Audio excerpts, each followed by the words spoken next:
Welcome to the ASTRALX Deep Dive, illuminating your path.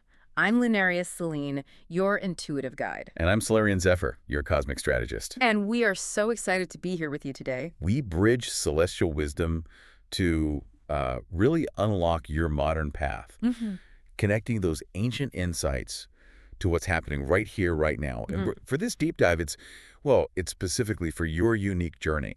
We've had this amazing chance to look at the personal astrological chart you shared. Right. And also some of your journal entries, your notes on the challenges you're facing.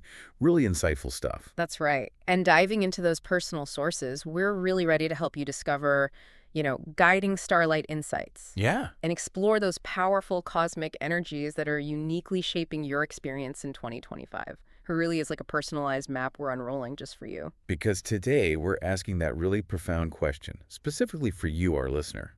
How do these planetary transits actually shape your story today? And importantly, how can you actively work with them?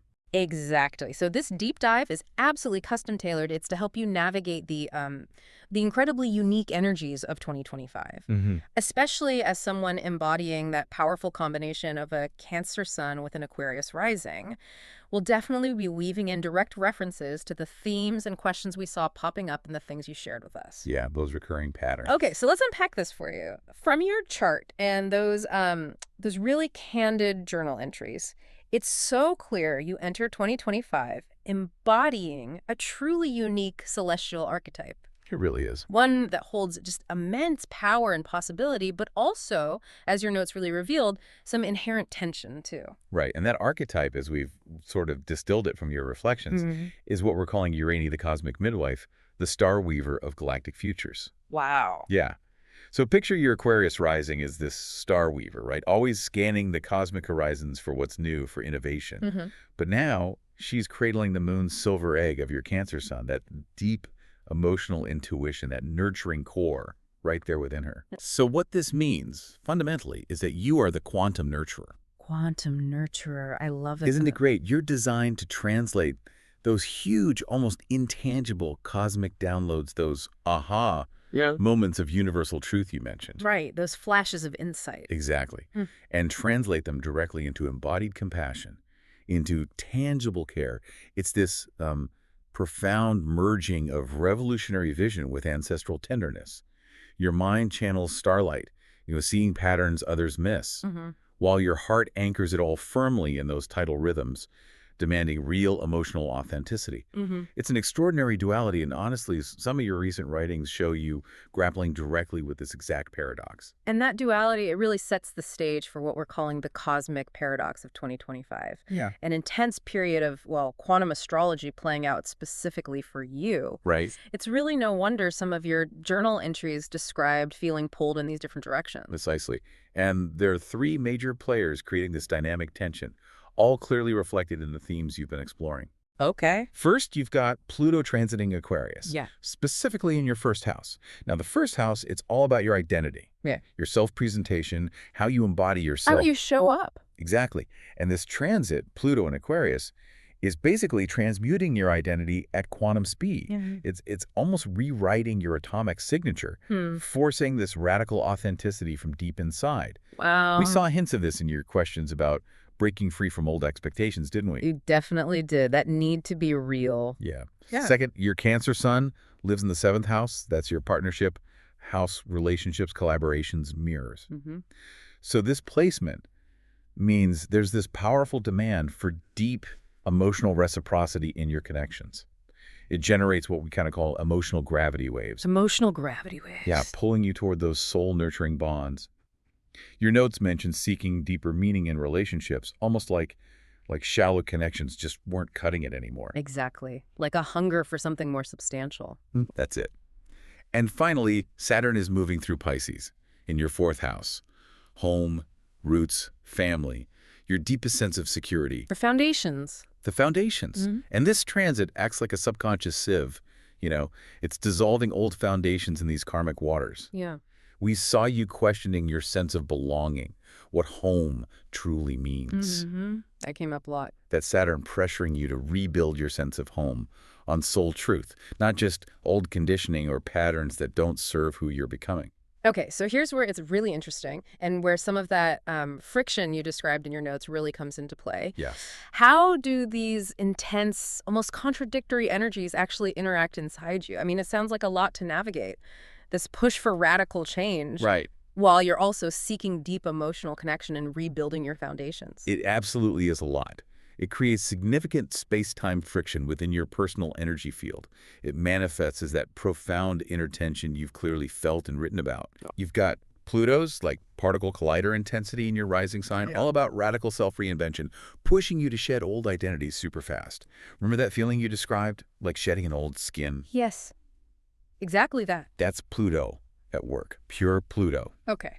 But at the same time, your Cancer sun in the partnership house is sending out these emotional gravity waves, drawing in those deep soul-aligned connections.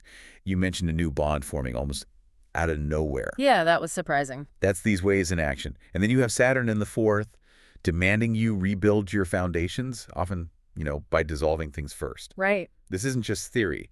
It's a felt experience. Inner tension, powerful transformation. And for you, a key alignment to watch is going to be the July 9th Cancer Sun-Pluto opposition. July 9th. Okay. During that time, you might experience reality as a supernova womb. Supernova? Yeah, simultaneously birthing new versions of yourself while obliterating the old ones that no longer fit your authentic path. It's potent.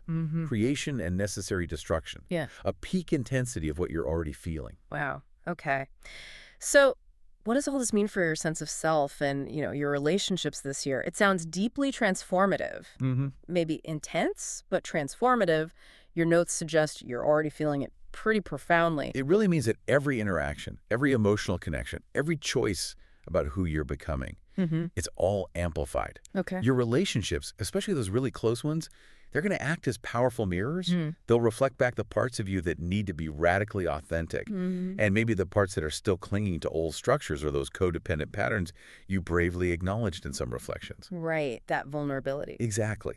It's really a year of profound self-definition, right? In the crucible of your most intimate connections. This isn't about isolation at all. It's about defining yourself within connection. What's so fascinating here, and something we always emphasize in the deep dive, is how these cosmic forces don't just hit your mind or emotions. Not at all. They resonate deep within your physical body. It's not just in your chart. It's literally in your cells. That idea of somatic astrology. Absolutely. This is where somatic astrology becomes so key. It's about how to actually feel these transits, how to engage with them tangibly. Okay. So with Pluto moving through your first house, you might physically feel like an electric buzz in your skull sometimes. Like tingling. Yeah, or like new downloads coming in, a surge of ideas. You might even notice an involuntary spine straightening, like you're standing taller, more authentically, or sudden heat flashes as old identities literally shed. Huh. You mentioned unexpected physical restlessness in your notes. Could that be related? Very likely. That often connects right to Pluto's transformative energy. It wants movement, change. Okay, so how do you work with that physically? Okay, so here's a somatic prompt.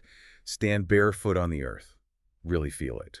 Visualize deep, nurturing roots dropping from your feet, connecting you down. That's your Cancer energy.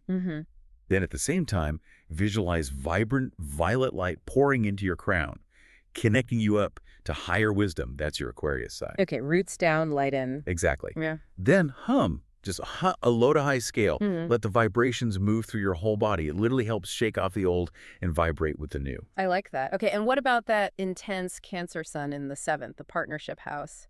How does that show up somatically? You mentioned feeling drained sometimes in relationships. Right. So for your Cancer sun in the 7th, you might feel an aching fullness in your chest or heart area. Yeah. Especially when relationships feel unbalanced, When you're giving too much without getting that authentic emotional reciprocity you need. Yeah, that makes sense. You might also notice a distinct, almost like a lunar pull in your womb area during moments of deep emotional intimacy. A literal physical sensation tied to your nurturing core. Could feel like warmth or a subtle pulse. Interesting. So what's the prompt for that? A really powerful one is to place one hand on your heart, the other on your solar plexus. Breathe deeply into your heart, maybe for 4 counts, really inviting in self-love, discernment. Okay. Then exhale slowly, maybe for 8 counts, through your solar plexus. That longer exhale helps release codependent patterns, energetic attachments that aren't serving you, helps build healthier emotional boundaries, lets you receive as much as you give. Releasing through the solar plexus. Got it. And Saturn in Pisces in the 4th, bringing up all that ancestral stuff, the family history you reflected on. How does that feel in the body?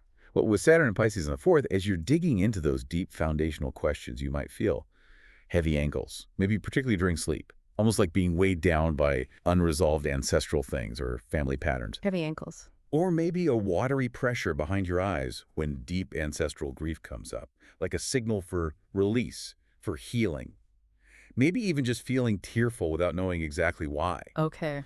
So, to help ground those energies, a useful somatic prompt is to sleep with a piece of black tourmaline at your feet. It helps draw out heavy, stagnant energy, really grounding. Black tourmaline at the feet? And maybe a selenite crystal above your head. Selenite brings in light spiritual connection. It helps create clearer, energetic flow and release while you sleep. Okay, black tourmaline and selenite. That sounds like a practical tool, which you mentioned wanting. Yeah. So how can you, our listener, use these somatic insights to really ground these intense energies instead of, letting them just sweep you away? The key really is active engagement. Like you noted, intellectual understanding is one thing. Right. But embodied experience, that's different. By actually feeling these sensations, you move from just knowing about it to embodied wisdom. Each prompt isn't just an exercise.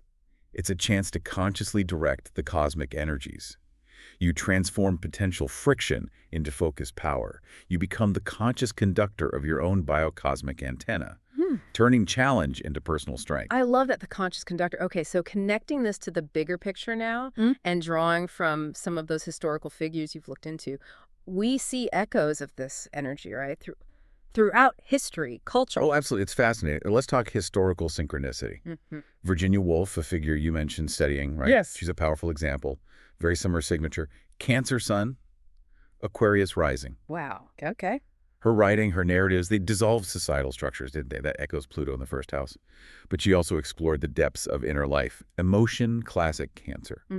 So, like Woolf, 2025 is demanding that you redefine emotional intimacy, that's the 7th house, through radical self-invention, your first house focus. Redefine intimacy through self-invention. Exactly. You're being called to make your inner tides, your deep feelings, a blueprint for collective healing.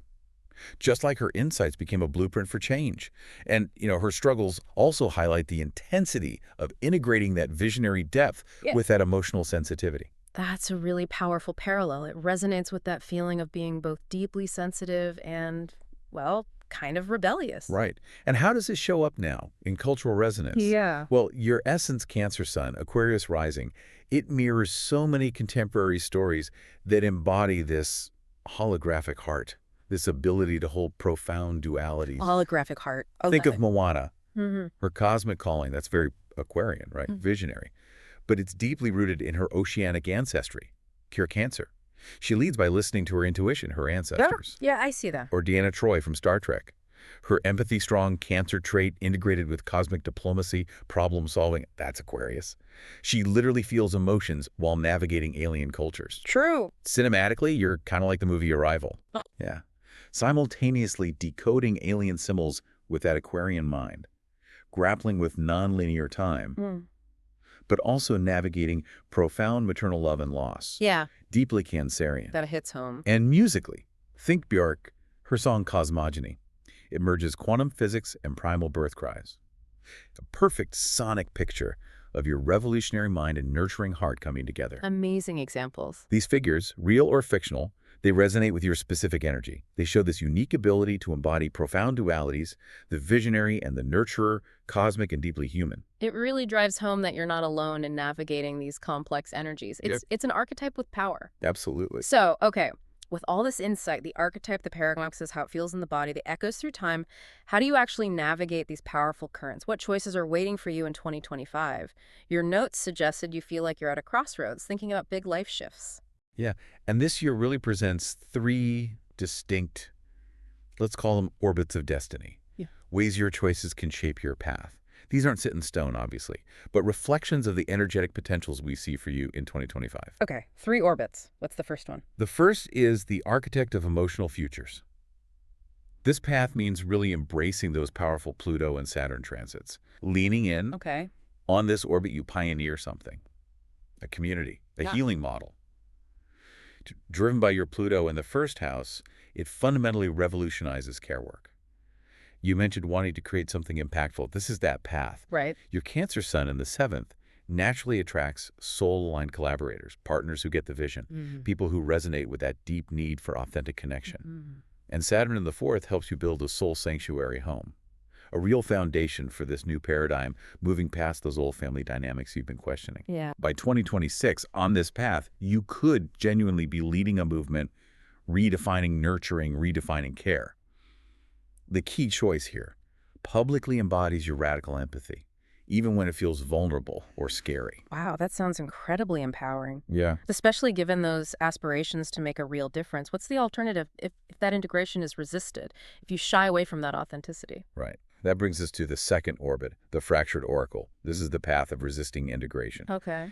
Here, Pluto's first house intensity, still pushing for change, can cause kind of erratic self-reinvention. Yeah. Shifts that destabilize relationships, leave you feeling ungrounded, misunderstood. Uh-huh. Saturn in the 4th might show up as housing insecurity or maybe estrangement from family as the old foundations crumble, but new ones aren't consciously built on soul truth. Leaves a void. And the Aquarius detachment, if not balanced, can numb the deep needs of your Cancer sun. Yeah. Leads to feeling lonely even in a crowd, a feeling you've touched on. Yeah. The key choice, or maybe the pitfall on this path, is prioritizing abstract ideology, or maybe just rebellion for its own sake, over your actual emotional truth, which leads to disconnection. Okay, that's a stark contrast. What about a third way? What if someone consciously channels this polarity? Blends the Aquarius and Cancer, maybe using modern tools like you mentioned. That leads to the cybernetic matriarch. This is where you actively channel the polarities. Cybernetic matriarch. Like, intriguing. on this path, maybe you build digital platforms. That's the Aquarius for ancestral healing, blending beautifully with your Cancer roots. Using tech to connect to the past. Okay. You could use AI, a very Aquarian tool, to document family stories. Strengthening your Saturn and 4th foundation by archiving roots in new ways. Maybe host empathy pods, blending tech and touch innovative connection spaces. Pluto in your first empowers you here as a visionary of, say, post-capitalist care economies, using your radical authenticity to reshape how we support each other on a bigger scale. The key choice here is consciously using technology to scale compassion, not replace it. These are such distinct, vivid pathways to consider this year, and they all seem to touch on themes from your materials. It feels like no matter which orbit resonates most, there's a powerful underlying message, like a 2025 mandate for Urania. Exactly. There's a core message emerging from all of this, right from the heart of your chart. This. Your Aquarius rising is the lightning rod for cosmic revolution. It's the part of you wired for innovation, for seeing beyond. Okay. Your Cancer sun is the ocean that grounds its fury. It provides the emotional depth, the nurturing capacity needed to actually embody these revolutionary ideas, make them real. Grounding the lightning. Precisely. Pluto in your first house isn't destroying you, it's disintegrating the cages around your authenticity, freeing your true self from old patterns, old expectations. Let your relationship's 7th house be crucibles where your futuristic self is tempered by that tidal wisdom. Allow that alchemy where deep connection meets radical self-expression. Build altars where microchips meet moon water. Integrate tech with your deep emotional ancestral roots. You don't have to choose between the stars and the sea. You are their alchemical child, the synthesis of both. Wow. That is such a beautiful and profound synthesis. Just beautiful. Yeah. To really anchor this energy, we have a cosmic tide affirmation for you, inspired directly by your unique blend. I anchor starlight in my womb. I wear water as my crown. Love that. And just a quick timeline note for you to keep in mind, something that will really support articulating all these insights you're gaining. Okay. Jupiter enters Gemini, moving into your 3rd house on May 24th. The 3rd house is all about communication, ideas, learning, sharing. This means your ideas will find wings. It's a really powerful time to prepare your message, to articulate the wisdom you're gathering, get ready to share it. Think about how you want to express these new insights. That's perfect timing. Okay, so as you integrate all these powerful insights into your unique path, we really encourage you to pause and reflect. Especially around the Aquarius new moon on January 29th, that's a potent time for your chart. Definitely. Ask yourself this deep question. What futuristic self, driven by Pluto in my first house, maybe frightens my inner nurturer, my Cancer sun? What emotional compromise in my relationships must end to birth her fully into being? That honesty can be incredibly clarifying.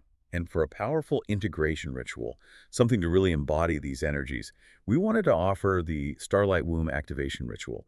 It's great for around Pluto direct on October 11th, which lines up nicely with the waxing moon in Aquarius around October 15th. Okay, a ritual. What do you need? You'll need a bowl of milk for that Cancerian, nurturing a piece of obsidian for Pluto's deep transformation, and maybe a blue LED light or something blue for Aquarius's cosmic vision. Milk, obsidian, blue light.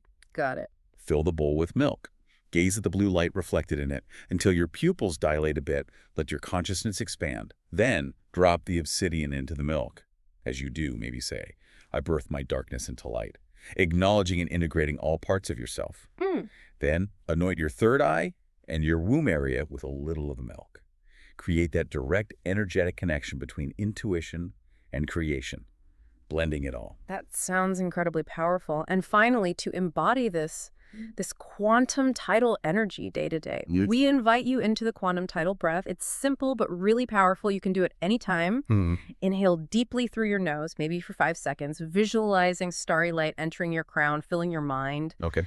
Hold the breath for 3 seconds, feeling that light pool in your heart space, grounding it in your emotional core. Hold in the heart. Then exhale slowly through your mouth, maybe for 7 seconds, imagining it as a gentle silver mist. Let that mist bathe your entire pelvic bowl, releasing stagnant energy, grounding that cosmic energy right into your physical being. Inhale starry light, hold in the heart. Exhale silver mist to the womb. Lovely. Host, speaker, expert, speaker. Whispering together, I am the galaxy loving itself. As our cosmic journey concludes for today, We really encourage you, dive deeper into your unique path. This is just the beginning, really, of understanding your profound celestial blueprint. and we've prepared a custom experience for you to continue this exploration.